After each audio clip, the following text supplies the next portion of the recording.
अब देखिए आपका जो स्टेंजा फर्स्ट है, तो स्टेंजा फर्स्ट का जो राइम पैटर्न है वो किस तरीके से देते हैं आपको अच्छे से समझ आ गया होगा। दूसरा, स्टेंजा फर्स्ट में किन किन फिगर ऑफ स्पीच का यूज़ हुआ है, तो इनमें से मेरे ख्याल से आप लोगों ने अभी तक दो बहुत अच्छे से समझ लिए हैं। एक तो अनेफरा क्या होता है वो आपको समझ आ गया और उसकी उपयोगिता क्या होती है। दूसरा, इमेजरी किस तरीके से यूज़ किया जाता है वो आपको समझ आ गया होगा। इसके बाद जो तीसरा फिगर ऑफ स्पीच यहाँ जो फर्स्ट स्टेंजा में यूज़ हुआ है वो है आपका एसोनेंस। अब ये एसोनेंस क्या होता है पहले उसको समझ लीजिए। हालांकि हल्का सा मैं आप लोगों के लिए रिपीट करना चाहूँगा कि यहाँ किस तरीके से जो राइम पैटर्न है, तो जो आपका फर्स्ट लाइन है उसका जो अंतिम वर्ड है उसकी जो साउंड है वो आपका यू यू, और सेम वही साउंड आपका जो सेकंड लाइन है उसमें रिपीट हो रहा है, तो इसलिए आपने इन दोनों को ए दिया। यही सेम साउंड आपकी थर्ड लाइन के लास्ट में रिपीट हो रहा है, तो इसको भी आपने ए दिया। और यही सेम साउंड आपका फोर्थ लाइन के लास्ट में रिपीट हो रहा है, तो आपने उसको भी ए दिया। अगर हम जो पांचवी लाइन है इसकी इसमें जाते हैं तो यहाँ वेटिंग इंग ये साउंड आ रहा है, और ये चूंकि इनमें से किसी से मैच नहीं कर रहा तो हमने इसको, चूंकि नया राइम पैटर्न आया, इसको जब ए दिया तो हमने एक नया नाम दिया बी। इसके बाद अगर अगली लाइन देखते हैं तो यहाँ फिर से एक नया राइम पैटर्न आया लाइज लाइज। तो ये जो राइम पैटर्न यहाँ लास्ट में आया ये हमारा इन किसी से भी मैच नहीं कर रहा, तो हमने इसको भी एक नया नाम दिया सी। इस तरीके से अगर कोई नया राइम पैटर्न आता है तो उसको नया नाम देते हैं, और इनमें से ही अगर कोई रिपीट होता है तो जो नाम इनको दिया है वही नाम उसको देते हैं। जैसे यहाँ देखिए लास्ट में हेटिंग इंग इंग रिपीट हो रहा है और इंग हमारा ये भी था, तो इसका मतलब हमने इसको बी दिया तो इसको भी बी दे दिया। और लास्ट में फिर देख रहे हैं लाइज और वाइज, तो ये दोनों सेम है, तो इसको अगर सी दिया तो ये भी हमारा सी हो गया। क्लियर? तो इस तरीके से राइम पैटर्न किस तरीके से देते हैं वो आपको समझ आ गया होगा। दूसरा, अनेफरा क्या होता है तो वो आपको समझ आ गया होगा। जैसे यहाँ देख रहे हैं आप इफ़ यू कैन और इफ़ यू कैन, ये आपको ठीक से समझ आ गया होगा। जो लोग डायरेक्ट इस वीडियो को देख रहे हैं, इससे पहले के जो दो वीडियो हैं तो उनमें अगर आप देखेंगे तो आपको अनेफरा बहुत अच्छे से समझ आ जाएगा। इसके बाद तीसरी जो बात है कि इमेजरी किस तरीके से यूज़ किया गया है, तो मैंने आपको जो 5 की अपनी ज्ञानेंद्रियाँ होती हैं उनसे समझाया है। जो लोग डायरेक्ट इस वीडियो को देख रहे हैं वो इमेजरी को भी इससे पहले वाले वीडियो में जाकर के देख सकते हैं। जैसे ये जो लाइन है, if you can wait and not be tired by waiting, जब आप ये लाइन पढ़ते हैं तो आपके दिमाग में अचानक से कोई वेट करता हुआ और वो जो स्थिति है तो वो दृश्य जो सामने आता है, तो इसका मतलब यहाँ इमेजरी का यूज़ किया गया है। तो यहाँ तक आपको ठीक से समझ आ गया होगा। इसके बाद जो आज का फिगर ऑफ स्पीच जिसको आपको ठीक से समझना है वो नया है, वो आपके लिए एसोनेंस। अब आप यहाँ थोड़ा सा इस पर ध्यान दीजिए। Assonance is a resemblance in the sounds of words syllables either between their vowels, चाहे तो स्वर की जो ध्वनियाँ होती हैं उनमें साम्यता हो, स्वर की एक जैसी ध्वनियाँ हो, और बिटवीन देयर कॉन्सोनेंट, या जो व्यंजन है व्यंजन की एक जैसी अगर ध्वनियाँ हमें मिलती हैं शब्दों के बीच में, तो इस तरीके की जो समानता होती है, चाहे वो स्वर की ध्वनियों में हो चाहे व्यंजन की ध्वनियों में हो, तो इस तरीके के प्रभाव को हम एसोनेंस कहते हैं। बहुत सिंपल सी बात है, पहचानने में भी आपको कहीं कोई दिक्कत नहीं आएगी। जैसे फॉर एग्जांपल मैंने यहाँ लिखा है मीट और बी, तो इसमें हम देखें मीट ये दोनों और बीन ये दोनों अलग अलग हैं, लेकिन जो साउंड है मी ई, ये साउंड दोनों में सेम है। इसका मतलब यहाँ जो वॉवेल साउंड है वो दोनों में सेम है।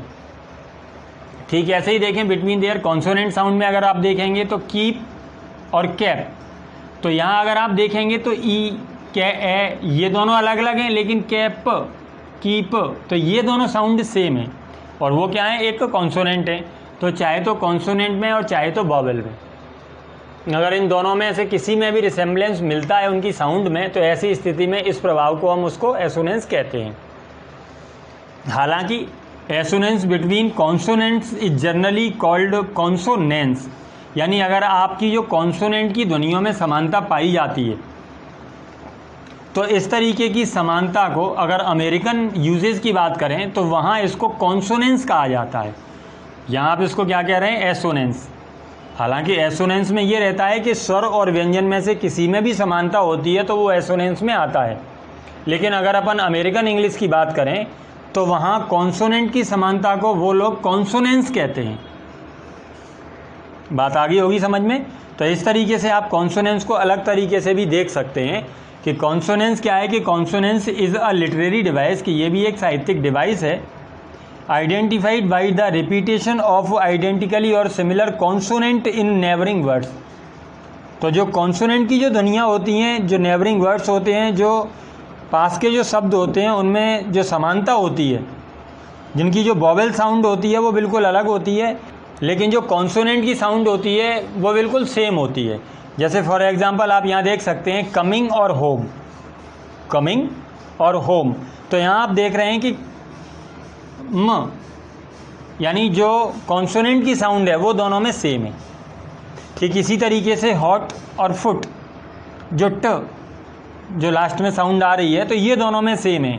तो इस तरीके से आप कह सकते हैं। वैसे एक जनरल जो डेफिनेशन है वो आप ये मान सकते हैं कि एसोनेंस क्या होता है कि चाहे तो स्वर की ध्वनियों में साम्यता हो, चाहे व्यंजन की ध्वनियों में साम्यता हो, उसे हम एसोनेंस कहते हैं।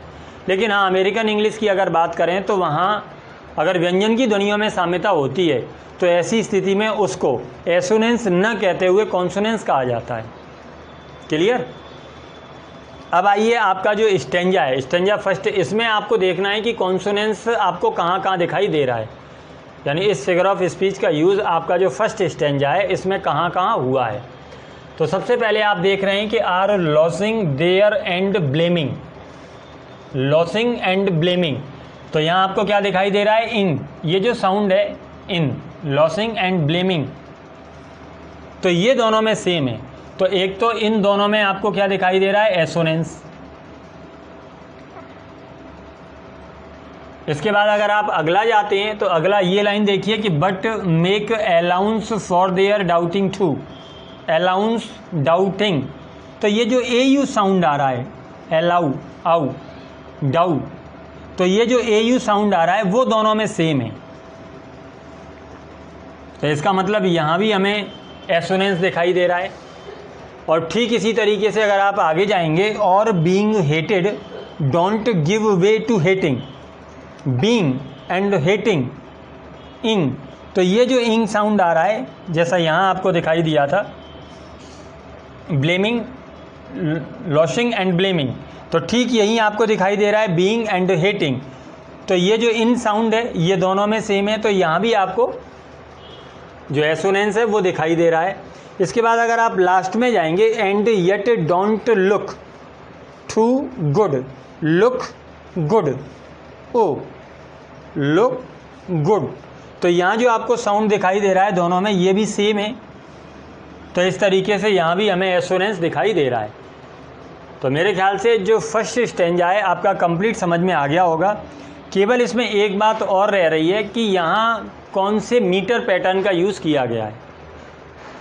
हालांकि इससे पहले एक दो वीडियो में मैंने आप लोगों को मीटर समझाने की कोशिश करी है, लेकिन जिन लोगों को मीटर ठीक से समझ नहीं आ रहा तो वो लोग इस वीडियो के डिस्क्रिप्शन में आपको एक लिंक मिलेगा। अगर आपको मीटर ठीक से समझना है, जैसे आइम्बिक मीटर क्या होता है, ट्रॉकिक मीटर क्या होता है, मीटर होता क्या है, पोएम में किस तरीके से मीटर का यूज़ किया जाता है और मीटर क्या है, जैसे हमें ये नहीं पता कि मीटर होता क्या है और इंग्लिश में मीटर का यूज़ किस तरीके से किया जाता है, ये गणित वाला मीटर है कि कोई और मीटर है।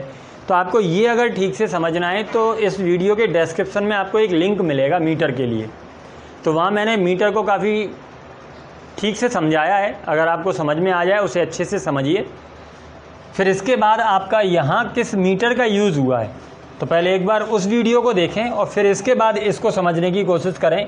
तो ये जो आपका फर्स्ट स्टेंजा है इसमें आपको किस मीटर का यूज़ हुआ है और कैसे हुआ है वो आपको ठीक से समझ में आ जाए। हाँ, तो उम्मीद करते हैं कि जो डिस्क्रिप्शन में मैंने वीडियो आप लोगों के लिए दिया है, अगर आपने उसे ठीक से देख लिया है तो आपको जो आइम्बिक मीटर क्या होता है और ट्रॉकिक मीटर क्या होता है और मीटर होता क्या है ये आपको ठीक से समझ आ गया होगा। इसके बाद जो आपका फर्स्ट स्टेंजा है इसमें जो फिगर ऑफ स्पीच आपको ठीक से समझ आ ही गया। अब एक बार थोड़ी सी चर्चा या मीटर की और कर लेते हैं, जिससे ये जो पोएम है कम्प्लीटली आपको समझ में आ जाए कि यहाँ किस तरीके के मीटर का यूज़ किया गया है। तो अगर आप इसकी सेकंड लाइन देखेंगे, जल्दी आसानी से यहाँ समझ में आ जाएगा, इसलिए मैं सेकंड लाइन को ले रहा हूँ। तो इसमें अगर आप जो फर्स्ट वर्ड है आर यहाँ देखेंगे, तो इसमें जो मैंने आपको बताया कि ध्वनि किस तरीके की है, अनस्ट्रेच्ड और स्ट्रेच्ड है। और जो वर्ड आप देख रहे हैं वो वर्ड सिंगल सिलेबल है या डबल सिलेबल है, ये आपको देखना होता है। जैसे अगर आप आर देखते हैं तो ये सिंगल सिलेबल है और अनस्ट्रेच्ड है, ठीक। चाहे तो यहीं लिख लें पहले, जिससे आपको ठीक से समझ में आ जाए। इसके बाद अगर हम लॉजिंग में देखते हैं, आर लॉसिंग देयर, तो यहाँ अगर आप देखते हैं तो सबसे पहले लॉसिंग लॉ, तो ये स्ट्रेच्ड हो गया इन, ये अनस्ट्रेच्ड सिलेबल हो गया। तो यहाँ चूँकि डबल सिलेबल का यूज़ हुआ है, देयर्स, लॉसिंग देयर्स, देयर्स, तो ये एक स्ट्रेच्ड सिलेबल हो गया। एंड ये एक अनस्ट्रेच्ड सिलेबल हो गया। ब्लेमिंग, तो ये फिर से आपका स्ट्रेच्ड हो गया और इसमें एक अनस्ट्रेच्ड हो गया, तो यहाँ आपको डबल सिलेबल मिल रहा है। इसके बाद इट, ये स्ट्रेच्ड सिलेबल हो गया, ऑन अनस्ट्रेच्ड सिलेबल हो गया। और यू, ये आपका एक स्ट्रेच्ड सिलेबल हो गया। तो इस तरीके से अगर आप यहाँ पेयर देखते हैं, मैंने आपको बताया था मीटर क्या होता है, फुट, और फुट में भी हम क्या देखते हैं कि जो पेयर यूज़ किया गया है सिलेबल का, स्ट्रेच्ड और अनस्ट्रेच्ड का है या अनस्ट्रेच्ड और स्ट्रेच्ड का है। अगर अनस्ट्रेच्ड और स्ट्रेच्ड का पेयर यूज़ किया गया है तो ऐसी स्थिति में आप उसे आइम्बिक कहते हैं, और अगर पहले स्ट्रेच्ड सिलेबल का यूज़ हुआ है तब आप उसे ट्रॉकिक कहते हैं, ठीक। यहाँ अगर देखें कि कितने फुट बने हैं, तो सबसे पहले इन दोनों में देखें, एक फुट आपका ये हो गया, पहले आपका अनस्ट्रेच्ड है और उसके बाद स्ट्रेच्ड है, तो ये एक फुट हो गया। दूसरा देखते हैं तो ये फिर से अनस्ट्रेच्ड और स्ट्रेच्ड का, तो ये आपका दूसरा फुट हो गया। इसके बाद तीसरे में देखें तो फिर से अनस्ट्रेच्ड और स्ट्रेच्ड का, तो ये आपका तीसरा फुट हो गया।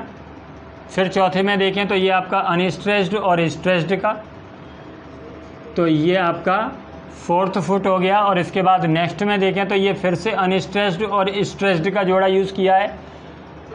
और इस तरीके से टोटल पेयर की बात करें तो 1 2 3 4 एंड 5 पेयर का यूज़ हुआ है, यानी 5 फीट का यूज़ हुआ है। इसका मतलब आप इसे क्या नाम देंगे, पेंटामीटर।